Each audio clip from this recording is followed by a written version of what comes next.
Day 2 Fundamental of Computer. Fundamentals of Computer আমি Day 2 class অৰ্থাৎ last ক্লাছত already আমি বহুত বস্তু আলোচনা কৰিছোঁ আজিৰ ক্লাছত আমি শিকিম definition of computer already last ক্লাছত আলোচনা কৰিছোঁ যদিও আজি ক্লাছত আমি আকৌ অলপ জানি লওঁ হোৱাট ইজ কম্পিউটাৰ অৰ্থাৎ definition of computer computer is an electronic machine computer হ'ল এটা ইলেক্ট্ৰনিক মেচিন যি মেচিনৰ দ্বাৰা ডাটাবিলাক কি কৰা হয় ষ্ট'ৰ কৰা হয় process করা হয় or typically in a binary form according to the instruction given to it in a variable program কম্পিউটাৰত যিবিলাক ডাটা এন্ট্ৰি সময়ত যিবিলাক ডাটা আমি এন্ট্ৰি কৰোঁ ডাটাবিলাক কি হয় প্ৰচেছ হয় তাৰপিছত প্ৰথমে আমি এইটোত ইনপুট কৰোঁ কোনো এটা data through the input device তাৰপিছত সেই ডাটাটো প্ৰচেছ হয় ইনচাইড দ্য কম্পিউটাৰ দেন সেই ডাটাটো কি হয় আউটপুট হৈ আমাক চাবলৈ দিয়ে এইটো হৈছে আমাৰ প্ৰচেছ এনেকুৱা প্ৰচেছত আমাৰ কম্পিউটাৰত কাম হয় so computer is an electronic machine or electronic device for storing and processing data typically in a binary form according to the instructions given to it next আমি এতিয়া জানিম look at this picture of a computer from a computer lab a computer is made up of many parts আচ্ছা কি কি parts আছে parts of computer প্রথমত এইটো যদি আমি চাব যাওঁ এইটো কি আছে এইটো কম্পিউটাৰ কেছ বা কেবিনেট বুলি কোৱা হয় এইটো কম্পিউটাৰ কেছ বা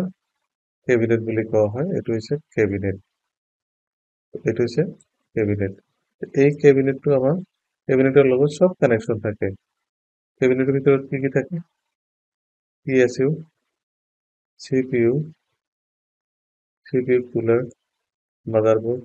expansion card RAM SSD HDD স্পিকাৰটো নাথাকে স্পিকাৰটো বাহিৰত থাকে তো এই পাৰ্টখিনি এই কমপ্লিট পাৰ্টটো আমাৰ কম্পিউটাৰ যেটো আপোনাৰ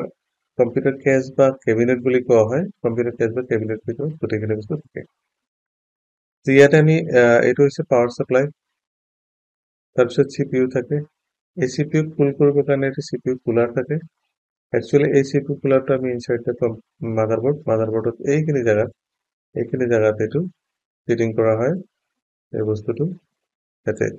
তাৰপিছত ইয়াৰ ওপৰত দিয়া হয় CPU কুলাৰটো তাৰপিছত RAM ইয়াতে RAM slot আছে RAM slot দিব লাগিব তাৰপিছত হাৰ্ড ডিস্কৰ লগত কানেক্ট কৰা হয় থ্ৰু দ্য পোৰ্ট ইফালে এই হাৰ্ড ডিস্ক কানেক্টৰ আছে হাৰ্ড কানেক্টৰ আছে তাৰপিছত SSD বা হাৰ্ড ডিস্ক দুটাৰে কানেক্টৰ থাকে এক্সপেনশন স্লট বা এক্সপেনশন কাৰ্ডবিলাক এনেকে এইবিলাকত লগোৱা হয় সো এইখিনি হৈছে যেটো আমাৰ কেবিনেট বা কম্পিউটাৰ কেছ থাকে তাৰ ভিতৰত থাকে বস্তুবিলাক এটা যদি আমি চাব যাওঁ যে তাৰ বাহিৰত কি থাকে ইয়াৰ বাহিৰত থাকে এটা মনিটৰ যেটো হৈছে আউটপুট ডিভাইস তাৰপিছত থাকে মাউস তাৰপিছত থাকে কিবোৰ্ড আৰু স্পিকাৰ অপশনাল যদি কোনোবাই বিচাৰে যে মই অলপ মুভি চুভি গান চান শুনিম তেতিয়া স্পিকাৰ লাগিব ওকে এইখিনি হৈছে আমাৰ কম্পিউটাৰ পাৰ্টস আজিৰ ক্লাছত আমি নেক্সট ক্লাছত আকৌ আমি জানিম যে টাইপস অফ কম্পিউটাৰটো কিমানটা ভাগত ভাগ কৰা গৈছে টাইপ সম্বন্ধে আমি আলোচনা কৰিম so thank you for watching this video